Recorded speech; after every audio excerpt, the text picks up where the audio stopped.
welcome ulit sa another episode ng Aling Oday's Kitchen. Gagawa tayo ngayon ng creamy bacon mac and cheese. And here are the following ingredients.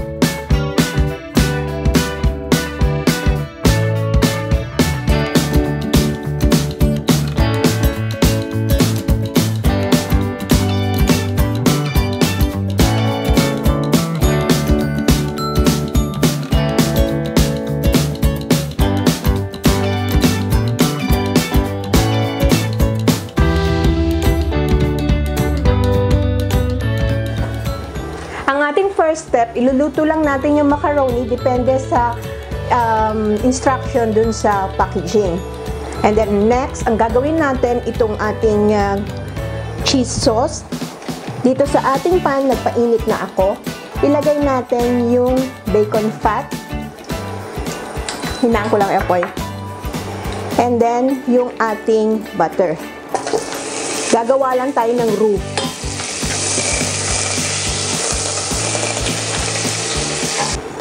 Ayan, tunaw na yung ating butter. Ilalagay na natin yung flour. Haluin natin.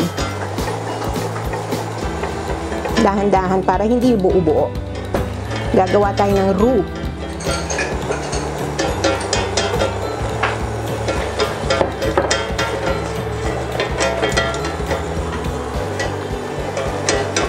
Lutuin lang natin ng konti yung flour. Mahina lang ang ating apoy or ang heat. And then, pwede na natin i-add yung milk. Kung walang milk, pwede kayong gumamit ng chicken stock or tubig na lang. Kaya mas maganda kung milk para nga creamy yung ating sauce. Then, hintayin ko lang itong mag-simmer ng konti. Hanggang sa uminit lang. Ayan, nag-i-start na siyang kumulo. Hinaan ko lang ng konti yung heat. Then, ilalagay ko na yung paprika. At yung pepper.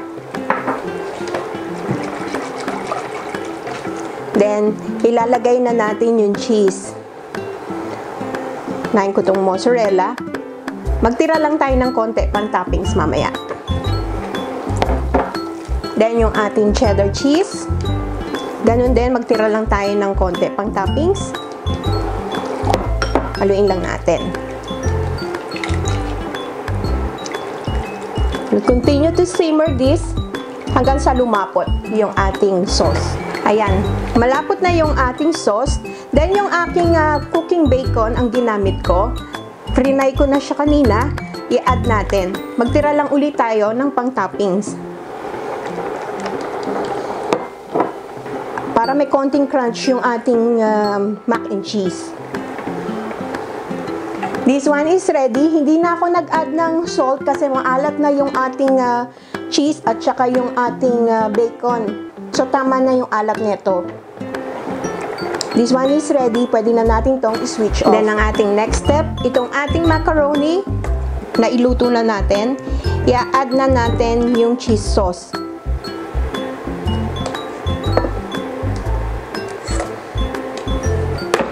Mag-save din tayo ng cheese sauce para sa ating toppings.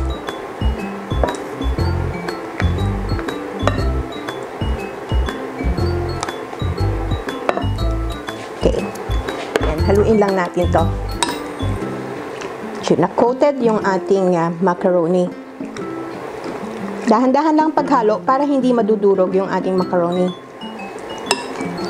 Nilagyan ko ng konting oil yung cooked macaroni para hindi magdikit-dikit.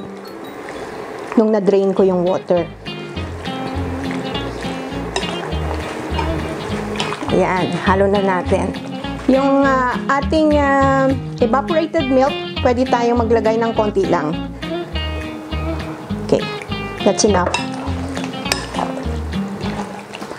To add extra creaminess sa ating mac and cheese. Yan. Para extra creamy ang ating mac and cheese. Kung meron kayong yung cheese whiz, pwede kayong maglagay nito. Yan. This one is ready. Mag-preheat na tayo ng oven sa 175 degrees Celsius or 350 degrees Fahrenheit. Then, isalin na natin to dito.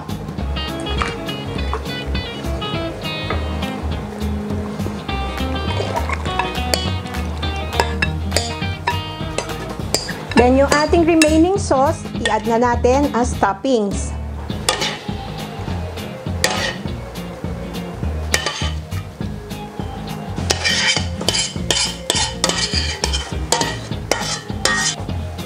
Then, spread out ko lang.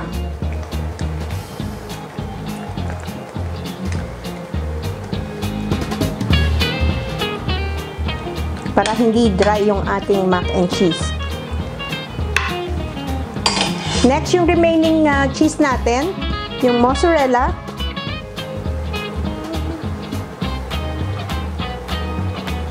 Okay.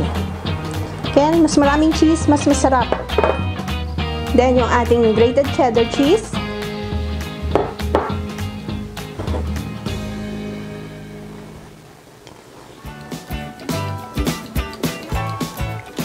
Then, yung tinabi nating bacon bits sa ibabaw. Naka-preheat na yung oven ko. This one is ready for baking for 30 minutes.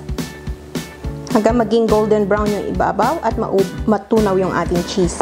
Ito na yung ating baked macaroni after 30 minutes. Ipasettle muna natin to for about 10 minutes kasi masyado siyang mainit bago natin i-serve. Ayan, after 30 minutes, pwede na natin i-try itong ating baked macaroni.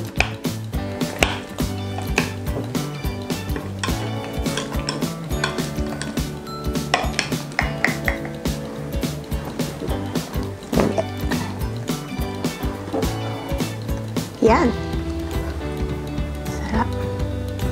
Ito na ang ating creamy bacon mac and cheese. Bago natin i-serve, pwede natin i-sprinkle ng dried parsley or fresh parsley. And this one is ready for serving. Sana magustuhan nyo itong recipe na ito and share it with your friends. Don't forget to subscribe dun sa isa ko pang YouTube channel na Oday Vlogs. Ang link makikita nyo sa description box below.